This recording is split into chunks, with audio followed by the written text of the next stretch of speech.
قربانی کا حکم کیا ہے؟ قربانی کیا واجب ہے یا مسنون ہے؟ اس مسئلے میں اہل علم کے مابین مشہور اختلاف ہے۔ اکثر علماء کرام عید کے قربانی کو مسنون کہتے ہیں، واجب ہونے کے قائل نہیں ہیں، جبکہ حنفی اور امام احمد سے ایک روایت کے مطابق یہ بات ہے کہ جو صاحب استطاعت ہو اس پر قربانی کرنا واجب ہے۔ شیخ الاسلام ابن تیمیہ رحمہ اللہ نے بھی اسی موقف کو اپنایا ہے۔ ابن قدامہ رحمہ اللہ فرماتے ہیں کہ اکثر اہل علم یہ سمجھتے ہیں کہ عید کی قربانی سنت مؤکدہ ہے، واجب نہیں ہے۔ یہ موقف ابو بکر، عمر، بلال، ابو مسعود بدری رضی اللہ عنہم اجمعین سے منقول ہے۔ یہ موقف سوید بن غفلہ، سعید بن مسیب، علقمہ، اسود، عطا، شافعی، اسحاق، ابو ثور اور ابن المنذر رحمہ اللہ سے منقول ہے، جبکہ ربیعہ، مالک، ثوری، اوزاعی، لیث اور ابو حنیفہ رحمہم اللہ اجمعین اس چیز کے قائل ہیں کہ عید کی قربانی واجب ہے۔ اس کی دلیل ابو ہریرہ رضی اللہ تعالی عنہ سے مروی حدیث ہے کہ آپ صلی اللہ علیہ وسلم نے فرمایا، جس کے پاس استطاعت ہو اور وہ عید کی قربانی نہ کرے تو وہ ہماری عیدگاہ میں نہ آئے۔ قربانی واجب نہیں ہے، یہ کہنے والوں کی دلیل یہ ہے، امام دارقطنی نے اپنی سند سے ابن عباس رضی اللہ تعالی عنہ سے روایت کی ہے کہ آپ صلی اللہ علیہ وسلم نے فرمایا، 3 چیزیں مجھ پر فرض لکھ دی گئی ہیں اور وہ تمہارے لیے نفل ہیں، وتر کی نماز، قربانی اور فجر کی سنتیں۔ نیز ایک اور حدیث میں آپ صلی اللہ علیہ وسلم کا فرمان ہے، جو شخص عید کی قربانی کرنا چاہے اور ذی الحجہ شروع ہو جائے تو وہ اپنے بالوں اور جلد کا کوئی حصہ نہ کاٹے۔ اس حدیث کو مسلم نے روایت کیا ہے، اور اس حدیث میں آپ صلی اللہ علیہ وسلم نے قربانی کو انسان کے ارادے سے منسلک فرمایا ہے، جبکہ واجب عمل ارادے سے منسلک نہیں ہوتا۔ دوسری بات، ہر فریق کے علماء کرام نے متعدد دلائل پیش کیے ہیں، لیکن وہ سب کے سب سند کے اعتبار سے محل نظر ہے، یا پھر ان دلائل سے استدلال صحیح نہیں بنتا۔ تو آئیے ایک مرتبہ ہم دلائل پر نظر ڈالتے ہیں۔ قربانی کو واجب کہنے والوں کی پہلی دلیل یہ ہے، ابو ہریرہ رضی اللہ تعالی عنہ کی دلیل حدیث کہ آپ صلی اللہ علیہ وسلم نے فرمایا، جس کے پاس استطاعت ہو اور وہ عید کی قربانی نہ کرے تو ہماری عیدگاہ میں نہ آئے، ابن ماجہ 3120 اس حدیث کو متعدد محدثین نے مرفوعاً قبول نہیں کیا، بلکہ اس پر یہ حکم لگایا ہے کہ ابو ہریرہ رضی اللہ تعالی عنہ کا اپنا قول ہے، آپ صلی اللہ علیہ وسلم کا فرمان یہ نہیں ہے، جیسے کہ بیہقی رحمہ اللہ سنن الکبریٰ جلد نمبر 9 260 میں لکھتے ہیں کہ مجھے یہ بات پہنچی ہے کہ ابو عیسیٰ ترمذی نے کہا ہے کہ صحیح بات یہ ہے کہ ابو ہریرہ رضی اللہ تعالی عنہ سے موقوفاً صحیح ثابت ہے۔ انہوں نے مزید کہا کہ جعفر بن ربیعہ اور دیگر نے اس روایت کو عبد الرحمن اعرج کے واسطے سے ابو ہریرہ رضی اللہ تعالی عنہ سے موقوفاً روایت کیا ہے۔ حافظ ابن حجر رحمہ اللہ لکھتے ہیں کہ اس حدیث کو ابن ماجہ اور احمد نے روایت کیا ہے اور اس کے راوی ثقہ ہیں، لیکن اس حدیث کے مرفوع یا موقوف ہونے میں اختلاف ہے۔ البتہ موقوف ہونا زیادہ بہتر ہے، اس کے موقوف ہونے کو طحاوی وغیرہ نے صحیح قرار دیا ہے۔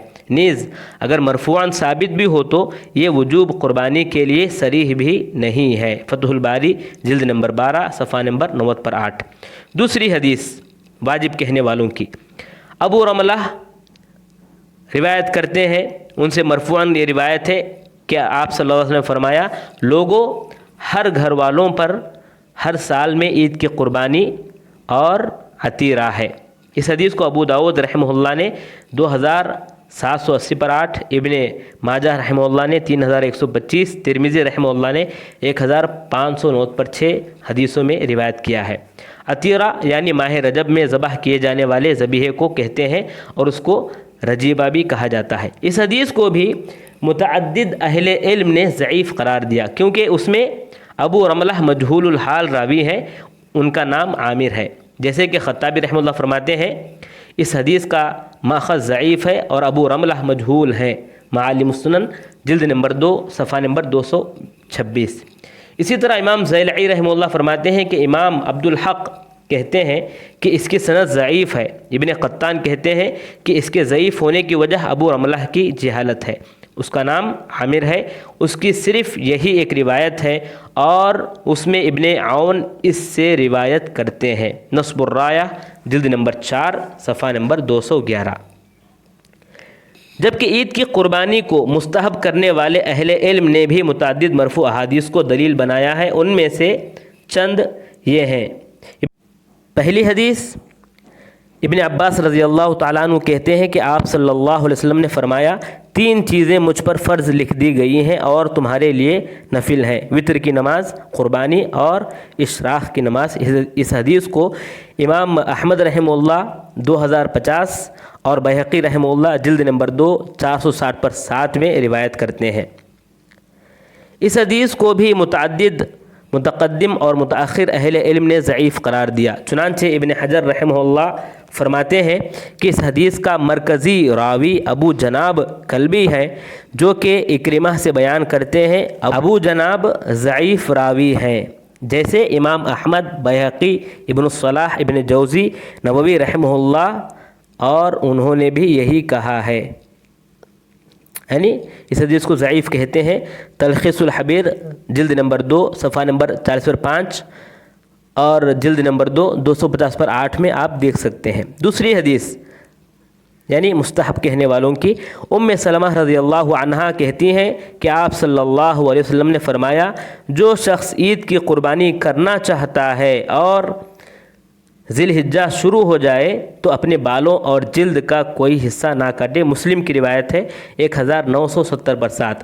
امام شافعی رحمہ اللہ اس حدیث کے بارے میں کہتے ہیں کہ یہ حدیث اس بات کی دلیل ہے کہ عید کی قربانی واجب نہیں ہے، کیونکہ آپ صلی اللہ علیہ وسلم نے چاہنے کا لفظ بولا ہے، یعنی قربانی کا معاملہ بندے کی چاہت کے ساتھ منسلک کر دیا۔ اگر قربانی واجب ہوتی تو آپ صلی اللہ علیہ وسلم فرماتے کہ قربانی کرنے تک اپنے بال مت کاٹیں۔ المجموع صفحہ نمبر 380 پر 6 جلد نمبر 8۔ لیکن امام شافعی رحمہ اللہ کا یہ استدلال محل نظر ہے، کیونکہ کسی بھی کام کو بندے کی چاہت سے منسلک کرنا اس بات کی دلیل نہیں ہوتا کہ وہ کام واجب نہیں ہے۔ چنانچہ ابن عثیمین رحمہ اللہ فرماتے ہیں کہ میں یہ سمجھتا ہوں کہ اگر وجوب کی دلیل موجود ہو تو بندے کے ارادے کے ساتھ کسی چیز کو منسلک کرنے سے عدم وجوب لازم نہیں آتا، جیسا کہ اللہ کے نبی صلی اللہ علیہ وسلم نے میقات کے متعلق فرمایا کہ یہ ان کے لیے جو ان مقامات پر باہر سے آئے اور وہ حج اور عمرہ کرنے کا ارادہ رکھتے ہوں۔ تو کیا یہاں پر ارادہ بولنے کے باوجود بھی حج اور عمرہ کے وجوب کو ختم نہیں کیا گیا؟ کیونکہ ایک اور دلیل حج اور عمرے کے وجوب کی موجود ہے۔ تو عید کی قربانی جس کے پاس استطاعت نہیں ہے اس پر واجب نہیں ہے، وہ قربانی کا ارادہ بھی نہیں رکھتا۔ اس لحاظ سے قربانی کے حکم کے متعلق لوگوں کو استطاعت اور عدم استطاعت کے اعتبار سے 2 حصوں میں تقسیم کرنا صحیح ہے، قربانی کا ارادہ رکھنے والا اور نہ رکھنے والا۔ احکام الاضحیہ والزکوٰۃ صفحہ نمبر 40 پر 7۔ تو حاصل کلام یہ ہوا کہ عید کی قربانی فرض قرار دینے والی احادیث پر اہل علم کا کلام موجود ہے، اگرچہ کچھ اہل علم نے انہیں حسن قرار دیا ہے، اور اسی طرح جن احادیث میں قربانی کو مستحب قرار دیا گیا ان پر بھی کلام ہے، بلکہ ان کی اسانید شدید نوعیت کی ضعیف ہے۔ اسی لیے ابن عثیمین رحمہ اللہ نے اپنے مفصل رسالے احکام الاضحیہ میں فرماتے ہیں کہ ہم نے اہل علم کی قربانی کے حوالے سے آراء کو دلائل کے ساتھ ذکر کر دیا ہے تاکہ دین اسلام میں قربانی کی اہمیت واضح ہو۔